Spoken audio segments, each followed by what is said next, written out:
తెలుగు ప్రజలందరికీ నమస్తే, good morning, శుభోదయం. సో ఈరోజు మన సంచలన వార్త తెలుగు దినపత్రికలోని విన్పేట్స్ వార్తా విశేషాలు ఎట్లా ఉన్నాయి చూద్దాం. దయచేసి వ్యూవర్స్ అందరూ వీడియోని లైక్ చేసి షేర్ చేయవలసిందిగా కోరుతా ఉన్నాం.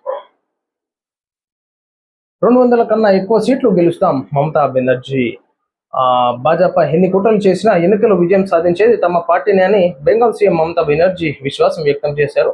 200కు పైగా సీట్లు గెలిచి రాష్ట్రంలో మళ్లీ ప్రభుత్వాన్ని ఏర్పాటు చేస్తామని, స్టాక్ మార్కెట్ ను తారుమారు చేయడానికి తప్పుడు ఎగ్జిట్ పోల్స్ ను సృష్టించారని ఆరోపించారు. 2021-24లోనూ భాజపా ఇదే విధంగా చేసిందని, ఇప్పుడు కూడా అదే స్ట్రాటజీ ఉపయోగిస్తున్నారని అన్నారు. వర్చువల్ గా పార్టీ కార్యకర్తలను ఉద్దేశించి ప్రసంగిస్తూ మమతా ఈ వ్యాఖ్యలు చేశారు. సో మొత్తానికి మరలా బెంగాల్లో మేమే ప్రభుత్వాన్ని ఏర్పాటు చేయబోతున్నాం, 200 కంటే ఎక్కువ సీట్లు సంపాదించి ఈనాడు ఏదైతే బీజేపీ పార్టీ చేస్తున్నటువంటి ఆకృత్యాలు ఏదైతే ఉన్నాయో వారికి బుద్ధి చెప్తామని చెప్పేసి మమతా బెనర్జీ అంటున్నారు. సో మరి చూడాలి ఈనాడు రిజల్ట్స్ రోజు, ఏది రేపే అనుకుంటా. సో మరి ఎట్లుండబోతుంది, అక్కడ ఎవరు గెలవబోతున్నారు, ఎవరు ప్రభుత్వాన్ని, ఏ పార్టీ ప్రభుత్వం ఏర్పాటు చేయబోతుందో చూడాలి. ఉద్యోగుల సంక్షేమానికి కట్టుబడి ఉన్నాం, రిటైర్మెంట్ బెనిఫిట్స్ కోసం 6,000 కోట్లు చెల్లింపు. జూన్ 1లోగా ఆరోగ్య భద్రతా కార్డులను అందిస్తాం, ఉద్యోగ సంఘాలతో భేటీలో సీఎం రేవంత్ రెడ్డి. 100 రోజుల్లో ప్రభుత్వ ఉద్యోగుల రిటైర్మెంట్ బెనిఫిట్స్ కోసం 6,000 కోట్లు చెల్లిస్తామని తెలంగాణ ముఖ్యమంత్రి రేవంత్ రెడ్డి తెలిపారు. ఈ నిధుల ఖర్చు ప్రాధాన్యతలు ఉద్యోగులు నిర్ణయిస్తారని చెప్పారు. ఉద్యోగుల సంక్షేమానికి కాంగ్రెస్ ప్రభుత్వం కట్టుబడి ఉందని సీఎం మరోమారి భరోసానిచ్చినట్టుగా చూడొచ్చు. ఈనాడు ధర్నాలు, రాస్తారోకోలు, మీడియా ముఖంగా సమావేశాలు ఏర్పాటు చేయడంతోనే ప్రభుత్వాలు దిగొస్తాయి అన్నమాట. మొన్న ఆర్టీసీ కార్మికులది ఏ విధంగా అయింది, ధర్నాలు, బంధులు ఇవన్నీ చేస్తేనే ప్రభుత్వం ముందుకు వస్తుంది అన్నమాట. ఇరాన్ ప్రతిపాదనలు నచ్చలేదు, మరోమారు మెలిక పెట్టిన ట్రంప్. ఎన్నిసార్లు మెలిక పెడతారు, మీరు మెలిక పెట్టి అందరూ బాగానే ఉంటారు, ప్రజలు ఇబ్బంది పడుతున్నారు. డిప్యూటీ సీఎం పవన్ ను పరామర్శించిన CM Chandrababu. AP deputy CM Pawan Kalyan CM Chandrababu కలిశారు. హైదరాబాద్ లోని జూబ్ హిల్స్ లో ఉన్న పవన్ నివాసానికి సీఎం చంద్రబాబు వెళ్లారు. డిప్యూటీ సీఎం ను పరామర్శించి యోగక్షేమాలు అడిగి తెలుసుకున్నారు. సో పవన్ కళ్యాణ్ గారి ఆరోగ్య పరిస్థితుల దృష్ట్యా సర్జరీ అయినట్టుగా చూడొచ్చు. సో ఆ విషయంలో చంద్రబాబు నాయుడు గారు వెళ్ళి పవన్ కళ్యాణ్ ని కలిసి ఆరోగ్య క్షేమాల గురించి అడగడం జరిగింది. లైంగిక వేధింపుల కేసులో ప్రొఫెసర్ ల్యాబ్ టెక్నీషియన్ పై వేటు. ప్రొఫెసర్లు, ల్యాబ్ టెక్నీషియన్లే లైంగిక వేధింపులు గురి చేస్తే ఇక డ్యూటీలు ఎట్లా చేస్తారు, అమ్మాయిలు డ్యూటీలు చేయాలంటే భయపడుతున్నారు.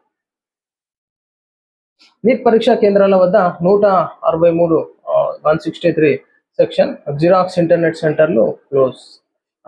వైద్య విద్య కోర్సులో ప్రవేశాల కోసం నిర్వహించే నీట్ యూజీ పరీక్షకు సర్వం సిద్ధమైంది. దేశవ్యాప్తంగా ఆదివారం మే 3న జరగనున్న ఈ పరీక్షకు అన్ని సిద్ధం చేసినట్టుగా చూసుకోవచ్చు. సిబ్బంది ప్రయాణికులతో మర్యాదగా ఉండాలి, వేధింపులకు గురి చేయడం సరికాదు, ఆర్టీసీ అధికారులకు మంత్రి పొన్నం హితవు. సో మొన్న మనం చూసాం కదా, ఒక ఆర్టీసీ కండక్టర్ కొడతా ఉన్నాడు అధికారిని. స్వచ్ఛ రథాలపై నాని వీడియో, థ్యాంక్స్ చెప్పిన పవన్ కళ్యాణ్. స్వచ్ఛ రథాలు గ్రామాల్లో పారిశుద్ధ్యానికి విప్లవాత్మక మార్పు, చెత్త నుంచి సంపద సృష్టిలో ప్రజల భాగస్వామ్యం. హీరో నాని అవగాహన వీడియోపై పవన్ కళ్యాణ్ ధన్యవాదాలు. ఏప్రిల్లో 19 లక్షల కేజీల పొడి చెత్త సేకరణ, 3.32 కోట్ల నిత్యావసరాల పంపిణీ, చెత్తకు బదులుగా పుస్తకాలు, స్టేషనరీ పంపిణీ. ప్రజల్లో పారిశుద్ధ్యంపై అవగాహన పెరిగిందని ప్రశంస. స్వచ్ఛ భారత్ స్వచ్ఛ ఆంధ్ర లక్ష్యంతో స్వచ్ఛ రథాల ప్రారంభం. ఖచ్చితంగా ఈనాడు స్వచ్ఛ భారత్ కార్యక్రమంలో భాగంగా ప్రతి గ్రామాల్లో, ప్రతి వాడలు, ప్రతి వీధి, గల్లీ పరిశుభ్రంగా ఉంచుకోవాలి. పరిశుభ్రంగా ఉంచుకున్నప్పుడే మనం విష జ్వరాల నుంచి, వైరల్ ఫీవర్స్ నుంచి, అన్నిటి నుంచి సేఫ్ జోన్గా ఉండొచ్చు. సింగపూర్కి ప్రభుత్వ ఉపాధ్యాయులు మంత్రి లోకేష్ హర్షం. ఆంధ్రప్రదేశ్ నుంచి 37 మంది ఉత్తమ ప్రభుత్వ ఉపాధ్యాయులు సింగపూర్ పర్యటన.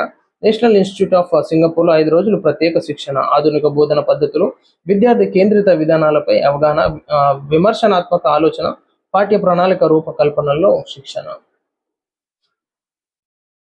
సో సింగపూర్కి ప్రభుత్వ ఉపాధ్యాయులు అని చెప్పేసి మనకి రావడం జరిగింది.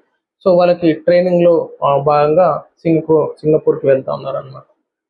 గ్లోబల్ బిజినెస్ హబ్ గా Telangana explore to expand logo ఆవిష్కరించిన శ్రీధర్ బాబు. తెలంగాణ ఐటీ పరిశ్రమ శాఖ మంత్రి Sridhar Babu explore to expand అనే అంతర్జాతీయ వేదిక లోగోను అధికారికంగా ఆవిష్కరించారు. ఈ వేదిక ద్వారా తెలంగాణలోని వ్యాపారులు, ఎగుమతిదారులు, విద్యార్థులు, స్టార్టప్లు, నిపుణులు అంతర్జాతీయ అవకాశాలను అన్వేషించి ప్రపంచ స్థాయిలో విస్తరించే అవకాశాలు కల్పించబడతాయి. సో ఈనాడు గ్లోబల్ బిజినెస్ హబ్గా తెలంగాణ ఎదుగుతూ ఉంది.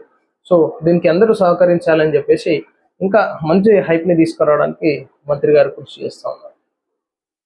అమెరికాలోనే ఇంధన ధరల మోత సర్వీసులను నిలిపివేసిన స్పిరిట్ ఎయిర్లైన్స్ సంస్థ ఇంధన ధరల పెరుగుదలతో కష్టాలు కూరుకుపోయిన అమెరికా విమానయాన సంస్థ స్పిరిట్ ఎయిర్లైన్స్ తమ ఫ్లైట్ సర్వీసులను అన్నిటినీ రద్దు చేశామని తాజాగా ప్రకటించింది. త్వరలో అన్ని కార్యకలాపాలకు ఏముంది, రేట్లు పెంచి మళ్ళీ స్టార్ట్ చేస్తారు. ప్రజలకు ఏంటంటే ఆహా రేట్లు పెరిగాయి కాబట్టి టికెట్లు పెంచారని చెప్పేసి పబ్లిక్లో పోవాలన్నమాట మెసేజ్. ఎన్ని రోజులు ఆపుతారు? స్క్రాప్లు అయితే పడేయరు కదా విమానాన్ని. 2-3 రోజులు ఆపుతారు, రేట్లు పెంచేస్తారు, అయిపోయింది, మళ్ళీ స్టార్ట్ చేస్తారు. సో ఇది ప్రజలారా ఈరోజు మనం చూస్తాం సంచలన వార్త తెలుగు దినపత్రికలోని మెయిన్ పేర్షన్ వార్తా విశేషాలు. నమస్తే.